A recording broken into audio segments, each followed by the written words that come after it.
రామ్ చరణ్ గారికి కొంతమంది చెత్తనా కొడుకులు ట్రోలింగ్ చేశారు భయ. గేమ్ చేంజర్గా బేభత్సంగా ట్రోలింగ్ చేశారు.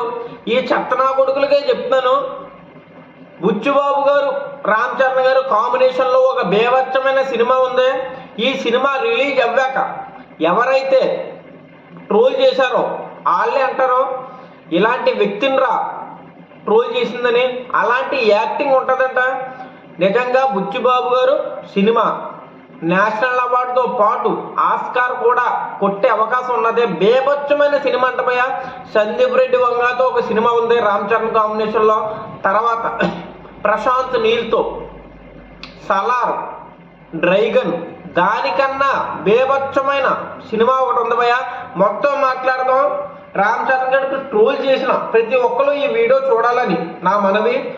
మ్యాటర్లోకి వెళ్ళే ముందు లైక్ సబ్స్క్రైబ్ చేసుకుంటే మ్యాటర్ ఏంటంటే గేమ్ చేంజర్కే బేభత్సమైన ట్రోలింగ్ చేశారు భయ. మామూలు ట్రోలింగ్ కాదు. రామ్ చరణ్ సరిగ్గా యాక్టింగ్ చేయలేదు, కలెక్షన్లో కూడా ఫేక్ చూపెట్టారన్నారు. మ్యాటర్ ఏంటంటే రామ్ చరణ్ గారు యాక్టింగ్ బాగుంది భయ. Appanna character highlight. ఎప్పుడు చెప్పడం కాదు, ఎప్పుడైనా చెప్తాను నేను. అప్పన్న క్యారెక్టర్ రామ్ చరణ్ గారు పర్ఫార్మెన్స్ 100% ఇచ్చాడు. క్యారెక్టర్ బాగుంది, అన్నీ బాగా చేశారు భయ. ఈ సినిమాలో పర్ఫెక్ట్గా చేశారు ఇంకా రామ్ చరణ్ గారు. కానీ శంకర్ గారు డైరెక్షను కనబడలేదు, సరిగ్గా లేదు డైరెక్షను. శంకర్ గారు టాప్ డైరెక్టర్ భయ. రామ్ చరణ్ గారే చెప్పారు, రాజమౌళి గారు కూడా చెప్పారు టాప్ డైరెక్టరు. కానీ సినిమాలు ఈ మధ్యన సరిగ్గా తీస్తలేదు. రామ్ చరణ్ గారు చెప్పినట్టే శంకర్ గారు తోపు డైరెక్టరు. గేమ్ చేంజర్ ఎందుకు ఇలా ఫ్లాప్ చేశారో తెలియదు. కానీ ఇప్పుడు బుచ్చిబాబు కాంబినేషన్లో బేభత్సమైన సినిమా ఉన్నది. మామూలు సినిమా కాదు భయ. రామ్ చరణ్ గారు మ్యూజిక్ ఏఆర్ రెహమాన్, క్యాస్టింగ్ కూడా బేభత్సంగా ఉంది. మామూలు క్యాస్టింగ్ లేదు. రామ్ చరణ్ గారు పర్ఫార్మెన్స్ అంటే ఈ సినిమాలో బేభత్సంగా ఉంటుందంట. ఎవరైతే ట్రోల్ చేశారో చెత్తనా కొడుకులు వాళ్ళే చెప్తారంట రామ్ చరణ్ గారు గాడ్ ఆఫ్ యాక్టర్. వాళ్ళే చెప్తారు అలా ఉంటుందంట భయ యాక్టింగ్. బుచ్చిబాబు గారు ఒక విషయం చెప్పారు భయ. రామ్ చరణ్ గారు యాక్టింగ్ రంగస్థలంలో చూశాక ఈయనతోనే ఒక సినిమా తీయాలని ఎప్పటి నుంచో అనుకున్నారంట. అంటే రంగస్థలం ముందు నుంచే అనుకున్నారంట. యాక్టింగ్ చూసి మంచి సినిమా తీస్తున్నారు. ఈ సినిమా బేభత్సంగా ఉంటుందంట భయ. మామూలు సినిమా కాదంట. అరాచకం, ఫైట్లు, ఎమోషను, ఎలివేషన్లు, పాటలు అన్నీ ఉంటాయంట భయ సినిమాలో. లేదంటూ ఏదీ లేదు.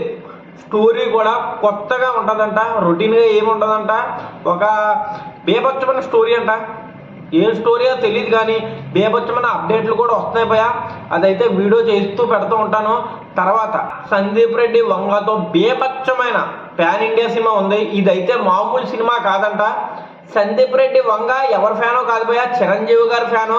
ఆయన కొడుకుతోనే సినిమా తీస్తున్నారు. ఎలా తీస్తారో ఆలోచించుకుంటే బేభత్సమైన సినిమా ఉంటుందంట. వైల్డ్ క్యారెక్టర్ అంట రామ్ చరణ్ గారిది. మామూలు వైల్డ్ కాదంట. ఇప్పుడు యానిమల్లో రణ్వీర్ కపూర్ గారిని వైల్డ్గా చూసాం భయ. కానీ దీనికన్నా 100 రెట్లు వైల్డ్ క్యారెక్టర్ అంట రామ్ చరణ్ గారికి. ఎలా ఉంటుందో చూడాలి. బేభత్సంగా ఉంటుంది భయ సినిమా. ఎందుకంటే సందీప్ రెడ్డి వంగా గారు ద గ్రేటెస్ట్ డైరెక్టర్. మామూలు డైరెక్టర్ కాదు ఆయన. సినిమా ఎలా ఉంటుందో చూడాలి. బుచ్చిబాబు కాంబినేషన్తో సినిమా అవ్వినంటనే సందీప్ రెడ్డి వంగాతో ఒక సినిమా ఉంది భయ.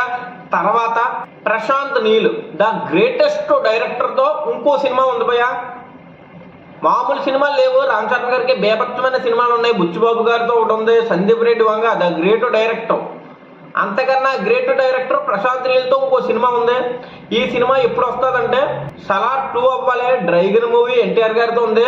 అదొక పార్ట్ అయిపోవాలి. కేజీఎఫ్ చాప్టర్ 3 అవుతుందో దానికన్నా ముందే వస్తుందో తెలియదు. కానీ ఈ సినిమా కూడా బేభత్సంగా ఉంటుందంట. రామ్ చరణ్ గారు క్యారెక్టర్ అయితే బేభత్సంగా ఉంటుందంట. మామూలు సినిమాలు లేవు భయ. అందుకే ట్రోల్ చేస్తున్న ప్రతి నా కొడుక్కి ఒకటే చెప్తున్నాను, కంగారు అడగండి. గేమ్ చేంజర్ లాస్ట్ సినిమా కాదు. గేమ్ చేంజర్తోనే సినిమాలు ఏమీ ఆపేరు. బేభత్సమైన సినిమాలు ఉన్నాయి భయ. గేమ్ చేంజర్ ట్రైలర్ లాంటిదే.